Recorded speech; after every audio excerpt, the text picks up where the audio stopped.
Hello students, I see Diksha welcome all of you to civil staff teaching exam.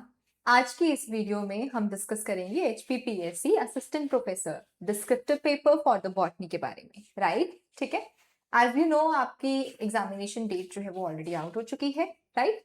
And if I remember 20th of सितंबर को जो है वो आपका botany का एग्जाम जो है that is going to be conducted. Paper 1 भी उस दिन है, पेपर 2 भी उस दिन है, right? So there are some things which has to be, kept in mind before going to the examination. अब आज के इस सेशन में हम चलो ठीक है, स्ट्रैटेजी तो हम डिस्कस करने ही वाले हैं कि आप क्या कर सकते हैं क्या नहीं, बट इसके अलावा I am going to share some of the important topics with you जो कि रिपीटेडली बाकी एग्जाम्स में, बाकी डिस्क्रिप्टिव पेपर में पूछे गए हैं, क्योंकि एचपीपीएससी तो फर्स्ट टाइम यहाँ पर डिस्क्रिप्टिव पेपर कंडक्ट करा रहा है, राइट? तो बाकी पेपरों में किस तरीके का पैटर्न रहा है, कौन से क्वेश्चन रिपीटेडली आए हैं जो इन लास्ट 25 डेज में आप उनको टारगेट कर सकते हो, आप उनको प्रिपेयर कर सकते हो, ठीक है, ताकि आपकी सिलेक्शन की प्रोबेबिलिटी यहाँ पर इंक्रीज हो जाए। तो इसके ऊपर फोकस करेंगे और लास्ट में आपको एक sample I will be giving you, एक idea I will be giving you that how a question can be attempted in that particular time, क्योंकि there are many number of questions which has to be attempt and क्या क्या चीजें हैं जो आप यहाँ पे लिख सकते हैं और किस तरीके से उसको रिप्रेजेंट कर सकते हैं, ठीक है? सो टोटल चीजें यही रहेंगी जो कि आपके डिस्क्रिप्टिव पेपर के लिए यहाँ पर इंपॉर्टेंट है। चलो लेट्स बिगिन द सेशन। ज्यादा लंबा सेशन नहीं कंडक्ट करूंगी, थोड़े से टाइम में आपको बहुत कुछ यहाँ पर जानने को मिले, यही मेरा यहाँ पर कोशिश जो है वो पूरी रहने वाली, ठीक है? लेट्स बिगिन कि अब आप 25 डेज में किस तरीके की अप्रोच जो है वो रखेंगे, क्योंकि आपका पेपर जो है अब वो 20th ऑफ सितंबर को होगा और एक ही दिन में 2 पेपर जो है वो यहाँ पर रहने वाले हैं, राइट? अब थोड़ा सा मैंने थोड़ी देर पहले ही जोलॉजी की भी एक अप्रोच डाली थी। अब बॉटनी की और जोलॉजी की अप्रोच, हाँ, काफी सिमिलैरिटीज होती हैं, लेकिन कुछ चीजें हैं यहाँ पर जो आपको समझनी है which are different for the zoology and botany. Zoology एक ऐसा सब्जेक्ट है जो वहां पर आप काफी अच्छे स्ट्रक्चर्स बना के आ सकते हैं, कुछ एवोल्यूशनरी एग्जांपल्स दे सकते हैं, कुछ प्रूफ रीडिंग के एग्जांपल्स दे सकते हैं, बट बॉटनी एक ऐसा सब्जेक्ट है जिसमें इतने ज्यादा स्ट्रक्चरल पैटर्न्स जो है वो नहीं आते। तो इस पेपर को करने का अप्रोच जो है वो थोड़ा सा यहाँ पर अलग रहेगा, ठीक है? जैसे कि आपने मॉक दिए हैं, आपको पता भी चला होगा there are some mistakes which you were doing, and मैंने आपको बताया भी है that examples has to be subject specific. If you are from the botany, your examples has to be related to the botany only, right? Plant physiology से related, plant से related examples होनी चाहिए, because there are some common topics as well. But आप वहां पर zoology के examples को नहीं portray कर सकते हो, ठीक है? तो इस चीज के लिए what you need to do, you need to focus on retrieving the things. अब नई चीज को पकड़ने का टाइम नहीं है, अगर पकड़नी भी है तो आप उस चीज को पकड़ो जो रिपीटेडली एग्जाम में आ रही है और उसके चांसेस, उसकी प्रोबेबिलिटी है कि वो दोबारा एग्जाम में आ सकती है ना? तो हमने यहाँ पर जो भी आपके नोट्स हैं, जो भी आपका डाटा है, जो आपके मॉक हैं, उनको रिट्राइव करना है, रिकॉल करना है, and we will be going to compress the answers into the skeleton, क्योंकि 25 दिन है, 25 दिन में जितने भी टॉपिक आप पढ़ोगे उसको एक कैप्सूल में कन्वर्ट कर लो, एक स्केलेटन बना लो, उसका पॉइंट्स लिख लो कि मैंने ये पॉइंट्स जो है वहां पर इस 6-7 मिनट में लिख करके आने हैं डायग्राम के साथ, राइट? फिर आगे you have to deliver that complete answer on the time. अब इसके लिए मैंने आपको बताया था you need to work on your muscle, right? क्योंकि आंसर को लिखना, 24 आंसर्स को वहां पे लिखना is not an easy task, ये आपको प्रैक्टिस से ही यहां पर आने वाला है।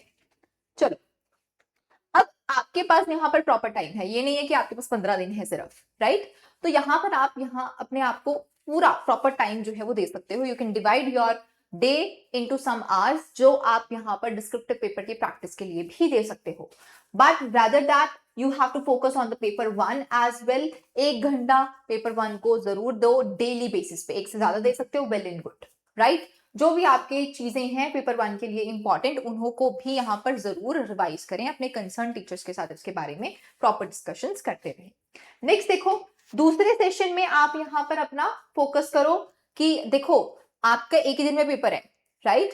तो पेपर 1 के लिए और पेपर 2 के लिए प्रिपेयर होने से ज्यादा जरूरी है कि आप अपना भी ध्यान रखें, है ना? तो उस डे को पहले से ही तैयार करके चलिए कि इन that particular day this is your centre, इतना टाइम लगेगा, जो भी आपके फूड के प्रेप हैं या फिर सारी चीजें हैं, उन्हों को अपने माइंड में जरूर लेके चलना, क्योंकि थोड़ी देर बाद ही आपका यहाँ पर पेपर 2 कंडक्ट करवाया जाएगा, जो कि 3 घंटे का यहाँ पर रहने वाला है, which is your descriptive paper, right. ठीक है, तो ये कुछ आपकी जर्नलाइज चीजें जो है यहाँ पर रहने वाली हैं। Coming to the main point of our paper जो हम यहाँ पर डिस्कस कर रहे हैं, 120 मार्क्स का जो आपका पेपर है ये रहेगा। 128 मिनट्स 180 सॉरी मिनट्स जो है वो आपको यहाँ पर मिलेंगे, एंड आपने यहाँ पर 5 नंबर के क्वेश्चन अटेम्प्ट करने हैं, जो कि आपके यहाँ पर 24 क्वेश्चन रहेंगे। ठीक है, अब मैंने एक पैटर्न यहाँ पे ना शेयर किया हुआ था कि किस तरीके का आपका यहाँ पर क्वेश्चंस जो है वो रहने वाले हैं। तो जोलॉजी वाले में भी क्या था, आपको भी मैं एक बार दोबारा से बता देती हूँ। There will be part A and there will be part B as well, right. Each part is having its own syllabus. इसमें आपको क्वेश्चन 1 मिलेगा, क्वेश्चन 2 मिलेगा, question 3, question 4, same question 5, question 6, question 7 and question 8। ये questions हैं, हर एक question के सब part हैं, A B C D, same A B C D and so on, right. इन्हों का भी सेम पैटर्न है। अब व्हाट यू कैन डू, हर एक पार्ट में से कोई एक स्पेसिफिक क्वेश्चन आप यहां पर छोड़ सकते हो। You are having choice in doing the questions and you can leave the question whichever you feel like कि आप उसे अच्छे से अटेम्प्ट वहां पर नहीं कर सकते। ठीक है, अब शुरू में मैंने आपको बताया था कि पार्ट ए का एक कोई यूनिट आपको लगता है कि वो बहुत मुश्किल है, तो यू कैन लीव दैट। हो सकता है उस यूनिट का क्वेश्चन आपको इस क्वेश्चन में मिल जाए, तो आप इस क्वेश्चन को यहां पर छोड़ सकते हो, right. Same thing is with the B. हाँ, बट ये एक पॉसिबिलिटी है, राइट। अगर आपने किए हुए हैं सारे यूनिट, दैट इज गुड। नहीं किए हुए तो भी देयर इज पॉसिबिलिटी कि आप वहां पर उस पर्टिकुलर क्वेश्चन को स्किप करें। ठीक है, तो रिस्क असेसमेंट थोड़ा सा यहां पर जो है वो आपको करके चलना पड़ेगा। नेक्स्ट हम यहां पर बात करेंगे about the phases, that how you can move into your prep now as you are having 25 days. Almost आप मान के चलो पूरा एक एक दिन जो है, अगर आप उसके प्रॉपर काउंट कर लो, है ना, तो अपनी स्ट्रैटेजी को आप कुछ इस तरीके से बना सकते हो कि पहला एक हफ्ता जो है थोड़ा सा आप अपने सिलेबस को ऑडिट करो। जो टॉपिक्स मैं आपको यहाँ पर आज बताने वाली हूँ, जो स्पेसिफिकली रिपीटेडली पूछे गए हैं, उन्हों को फोकस करो।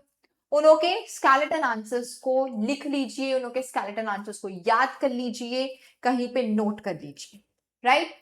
उसके बाद एक और वीक दो अपने आप को। अब उस वीक में क्या करना है, आपने पार्ट 1 और पार्ट 2 में आने वाली क्वेश्चंस को या मोस्ट इंपॉर्टेंट टॉपिक्स के अंदर कुछ वैल्यू ऐड करनी है।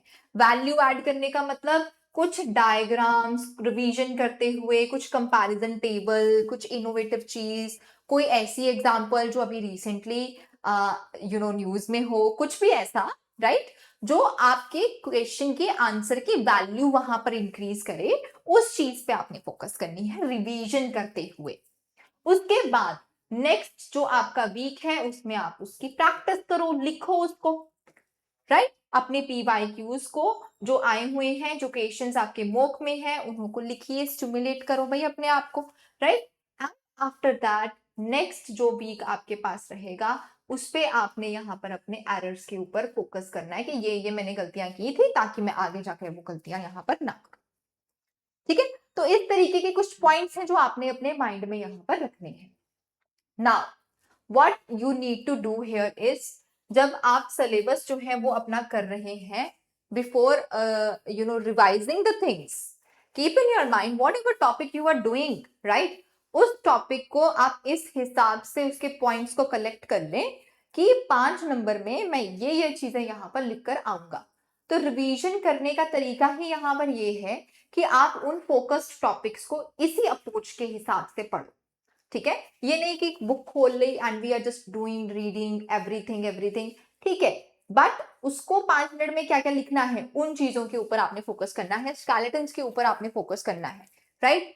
ज्यादा से ज्यादा देखो, दिन के 25 दिन है, 25 दिन में अगर आप 4 क्वेश्चन के भी स्केलेटन बना रहे हो ना, तो आप कम से कम 100 डिफरेंट टॉपिक्स को यहाँ पर प्रिपेयर कर रहे हो, एंड आई डोंट फील कि 4 क्वेश्चंस को अटेम्प्ट करना इज अ डिफिकल्ट थिंग, या फिर उसको प्रिपेयर करना is a difficult thing, right? आप इससे ज्यादा भी कर सकते हैं, that is up to you, but at least try for this thing, right? Then diagrams को इग्नोर मत करिए, ये आपके आंसर्स की वैल्यू को इंक्रीज करता है। Do draw the diagrams, do practice the diagrams as well, right? And इसी के साथ साथ अपने एरर्स के ऊपर भी साथ साथ में एक एरर नोटबुक बना लो, उसके ऊपर लिखते जाओ कि ये गलतियां मैं कर रहा हूं, या ये एग्जाम्पल मैंने गलत लिख दी थी। एग्जाम्पल्स भी वहां पर गलत आपने नहीं लिखनी है, ठीक है? Coming to the main thing, जिसका आई थिंक आपको बहुत ज्यादा वेट भी था, कि कैसे क्वेश्चंस जो हैं वो आए हुए हैं वो हमें पता चले, राइट? तो सेल बायोलॉजी की बात करते हैं। देखो, cell biology and bio energetics और इसके सारे जो भी टॉपिक्स, जो भी रिलेटेड यूनिट्स रहेंगे, इसमें आपको मैकेनिज्म बेस्ड क्वेश्चन जो है आने के ज्यादा चांसेस होते हैं। You can look into the pattern 2020, 23, 24 में आपको ये plasma membrane and active passive transport का बेसिक सा क्वेश्चन जो है वो पूछा गया है, स्ट्रक्चर, ट्रांसपोर्ट मैकेनिज्म और फिजियोलॉजिकल कॉन्सिक्वेंसेस के बेसिस पे, ठीक है? अब मैं सारे यहाँ पर डिटेल में तो नहीं आपके साथ डिस्कस कर सकती हूँ, बहुत लंबी वीडियो चली जाएगी, बट आप इसका स्क्रीनशॉट ले लो, इन टॉपिक्स को प्रिपेयर करना जो है वो शुरू कर। Okay, cell cycle, cell cyclins के जो क्रोमोसोमल बिहेवियर हो गया, सीडीकेस हो गया, क्या क्या रोल है, सिग्निफिकेंस है, 2020-24 में आया हुआ है। Plastid mitochondria, endoplasmic reticulum.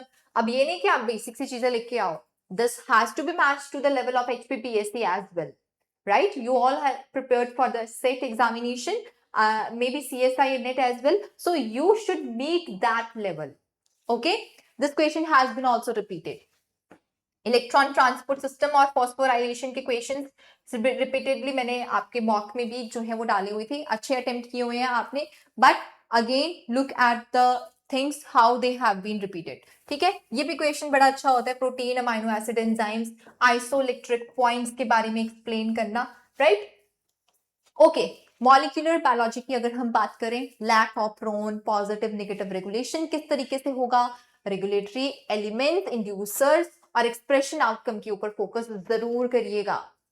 Then genetic code and protein synthesis किस तरीके से यहाँ पर रहेगा, gene silencing and regulation of the expression यहाँ पर क्या है, ठीक है? क्रोमोसोमल एब्रिविएशंस एंड इसी के साथ स्ट्रक्चरल वेरिएशंस के क्या क्या रिलेटेड टॉपिक्स जो है यहाँ पर स्पेसिफिकली पूछे गए हैं। डीएनए फिंगरप्रिंटिंग फिजियोलॉजी में भी रिपीट हुआ था, एंड आई एम श्योर कि ऐसे क्वेश्चंस जो है वो आपके बॉटनी में भी रिपीटेडली पूछे जाएंगे, ठीक है?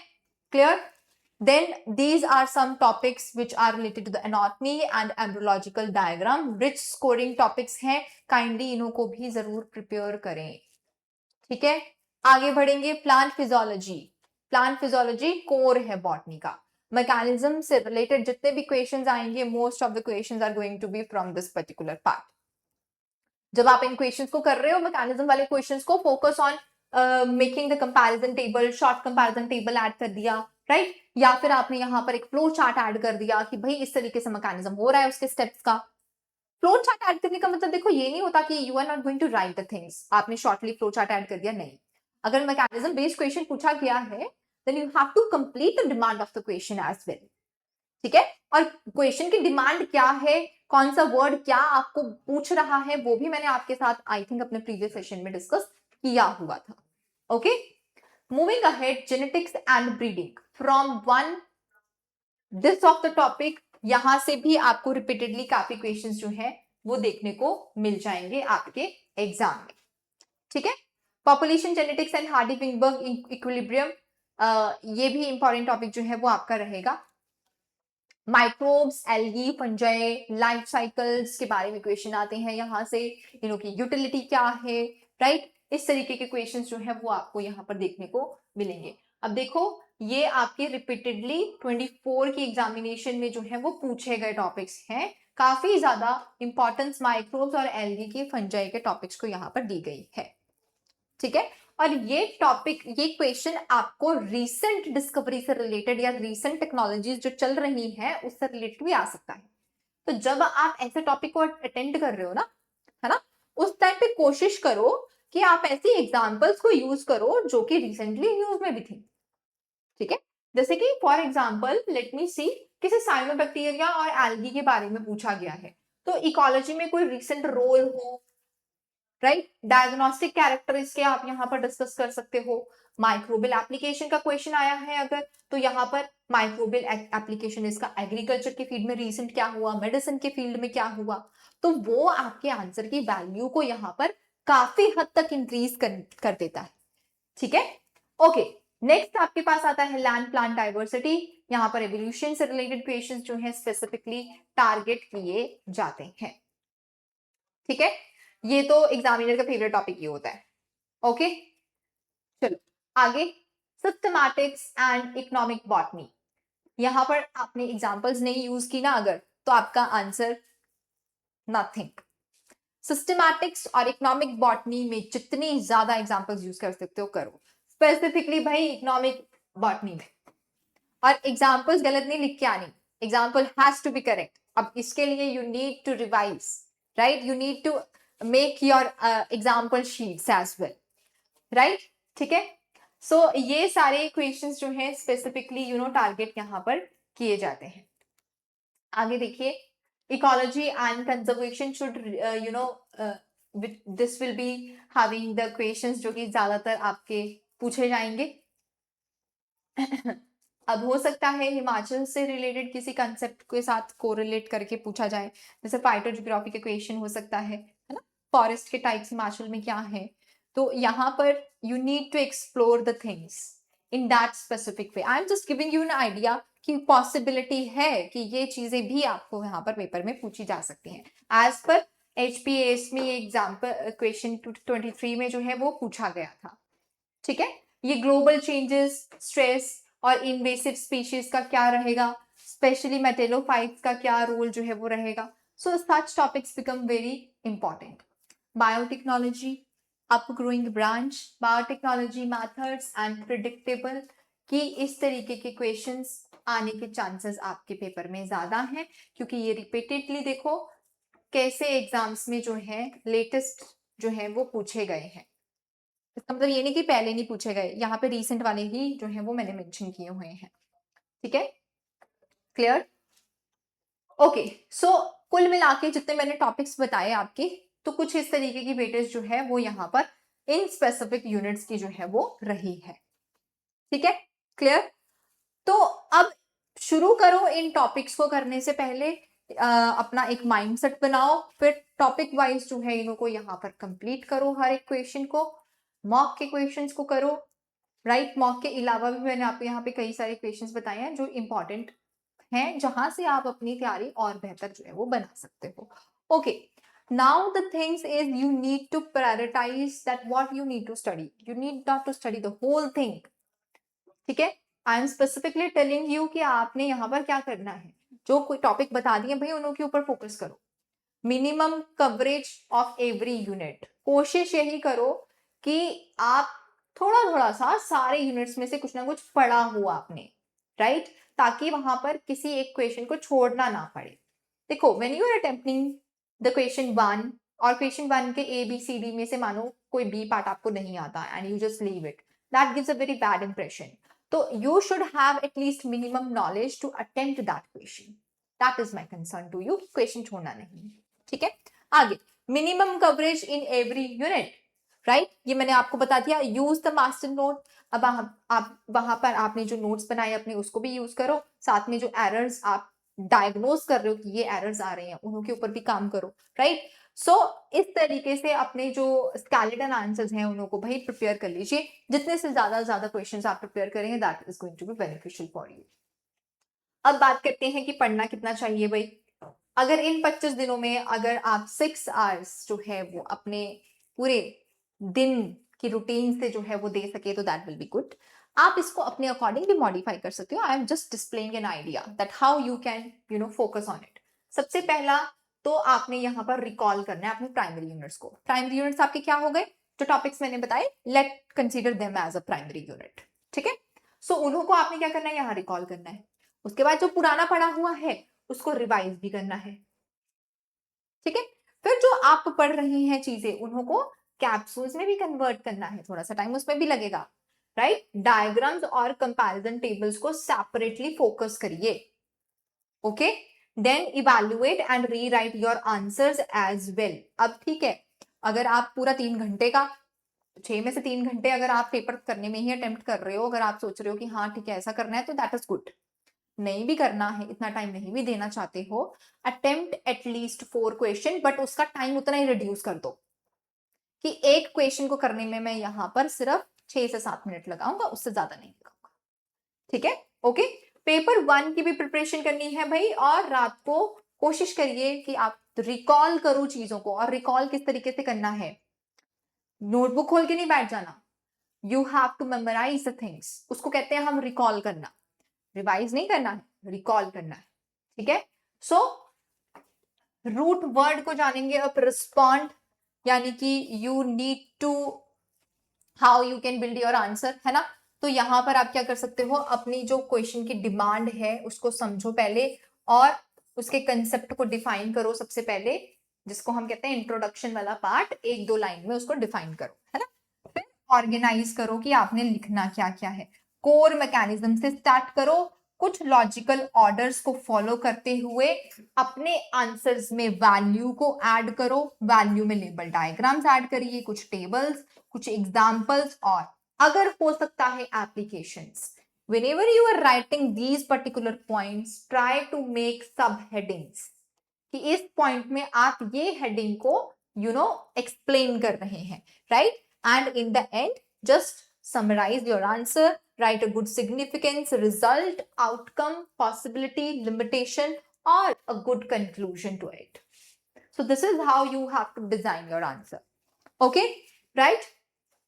तो जब किस टॉपिक को पढ़ रहे हो तो इन्हीं चीजों के ऊपर जो है वो आपने फोकस करना है, ठीक है जी, राइट? चलो अब हम यहाँ पर ये चीजें मैंने आपको पहले भी जो है वो बताई हुई हैं, आई फील, ठीक है? कि एक्सप्लेन, डिस्क्राइब, डिफरेंशिएट, क्लासिफाई, इन चीजों का क्या मतलब रहेगा यहाँ पर, तो ये हमने ऑलरेडी जो है वो करा हुआ है, और आपने मॉक के ऊपर इसके ऊपर काम भी किया हुआ है, बहुत बढ़िया। अब देखो, नेक्स्ट आप पेपर पे अपना माइंडसेट ये भी रखना कि आपने पूरा पेपर अटेम्प्ट करना है। किसी एक क्वेश्चन को अगर ज्यादा टाइम दे दिया तो वो किसी और क्वेश्चन का लॉस हो सकता है, और हो सकता है कि वो क्वेश्चन आपको आता था, ठीक है? तो पहले के 10 मिनट तो देखो आराम से आपको लगने वाले हैं वहां पर कि आप क्वेश्चंस को पढ़ो, है ना? पूरे क्वेश्चंस को पढ़ोगे, उसमें से तभी देखोगे ना कौन सा question has to be attempt, कौन सा नहीं। And this is a very important step, क्योंकि आप यहाँ पर वो डिसीजन ले रहे हैं कि आपने अपने पेपर में क्या डिस्प्ले करना है, right? So that depends upon your knowledge. Give time to this, but how much time? 10 minutes. इससे कम दे सकते हो, बहुत बढ़िया। फिर आगे पार्ट ए के क्वेश्चंस को अटेम्प्ट करेंगे, पार्ट बी के क्वेश्चंस को अटेम्प्ट करेंगे। लास्ट वाला स्टेप बड़ा इंपॉर्टेंट है क्योंकि डिस्क्रिप्टिव पेपर है, तो 14 मिनट लास्ट के आपको देने हैं अपने पेपर को पूरा रिवाइज करने में। कम कर सकते हो इसको रिवीजन वाला time, then it's up to you, ठीक है? माइंडसेट ऐसा बना के जो है वो आप चलिए। अब हम एक क्वेश्चन की बात करते हैं, बड़ा बेसिक सा क्वेश्चन है ये, देखो। Explain the double fertilization in the angiosperms, suitable examples of diagram. अगर नहीं भी लिखा हुआ तो भी आपने डायग्राम बनाना है ना? ये तो बड़ा बेसिक सा आपको जनरलाइज क्वेश्चन जो है वो यहाँ पर दिया हुआ है। अब जब आपको ऐसा क्वेश्चन पूछा, राइट, तो माइंड में कैप्सूल जो स्केलेटन है वो आ जाना चाहिए कि हमने इसकी ओपनिंग कैसे करनी है, क्या क्या चीजें डिस्कस करनी है। फिर रूट को डिस्कस करेंगे, सिंगैमी को डिफाइन कर दो, ट्रिपल फ्यूजन को डिस्क्राइब कर दो, वैल्यू के लिए एक डायग्राम जो है यहाँ पर ऐड कर देंगे एग्जांपल्स के साथ, है ना? So this question has to be attempted in this particular way. सबसे पहले इंट्रोडक्शन में डबल फर्टिलाइजेशन को डिफाइन करिए एक जर्नलाइज्ड वे में, किसने क्या क्या डिस्कवरीज दी हैं, एक लाइन इसकी जरूर कोशिश करो कि आप यहाँ पर ऐड करो। फिर जो इसका कोर पॉइंट है, कोर स्ट्रक्चर्स है, उसको एक्सप्लेन करो, हाईलाइट करो इंपॉर्टेंट वर्ड्स को, राइट? अगर इनको सब पॉइंट्स पे लिख सकते हो that is well and good, सब पॉइंट्स पे लिख सकते हैं तो वो और भी बढ़िया यहाँ पर आपके लिए रहेगा। कुछ इस तरीके की कंडीशंस ऐड कर दो, छोटा सा मैकेनिज्म ऐड कर दो, that will be more beneficial, right? देखो अब सिनगैमी, सिनगैमी आपने लिख दी डेफिनेशन, ठीक है, okay. but writing it in this way will going to increase the value. So कुछ ऐसी चीजें आपने यहाँ पर ऐड करनी है जो आपके आंसर्स की वैल्यू को इंक्रीज कर रहा है, ठीक है। Look at the diagram, well defined diagram is also given. अब डायग्राम दिया हुआ है तो उसका मतलब ये नहीं कि ये वाला पार्ट नहीं यहाँ पे लिखा हुआ है। This is what you need to manage here, right. फिर पोस्ट फर्टिलाइजेशन इवेंट्स के बारे में डिस्कस करिए, make headings, biological significance discuss करते हुए भी हेडिंग्स बनाइए, एंड लास्ट में ऑफ कोर्स एक conclusion with an equation and well defined diagram. तो ये सबसे बेसिक टॉपिक जो यहाँ पर एक डिस्प्ले करके मैंने आपको बता दिया। This is how you can attempt the answers here, okay, right. So for your botany you are having sufficient time abhi to retrieve the things, to organize your content and then to deliver it in your exam. So you have to be very calm, है ना, और अपने answers को timely complete करने के लिए एक proper mindset वो आपको यहाँ पर बनाना पड़ेगा, और इसी के साथ जो है थोड़ी सी प्रैक्टिस भी करनी पड़ेगी, चीजों के ऊपर फोकस करना पड़ेगा, चीजों को प्रायोरिटाइज करना पड़ेगा कि इस टाइम में कौन सी चीजें आपके लिए ज्यादा इंपॉर्टेंट यहाँ पर रहने वाली हैं, ठीक है, clear. So my best wishes are with all of you. Still, if there is need of any kind of guidance or any query, कोई confusion है, कुछ भी है, do let me know in the comment section. अगर session अच्छा लगा है, do let me know about that as well. ठीक है, चलिए। सो इसी के साथ अपने मार्क्स की जो तैयारी है वो करते रहिए, इम्प्रूवमेंट करते रहिए, हर एक दिन आपका यहाँ पर इम्प्रूवमेंट का होना चाहिए अब, ठीक है। Okay, so looking forward for your good results. Okay जी, bye bye and take care.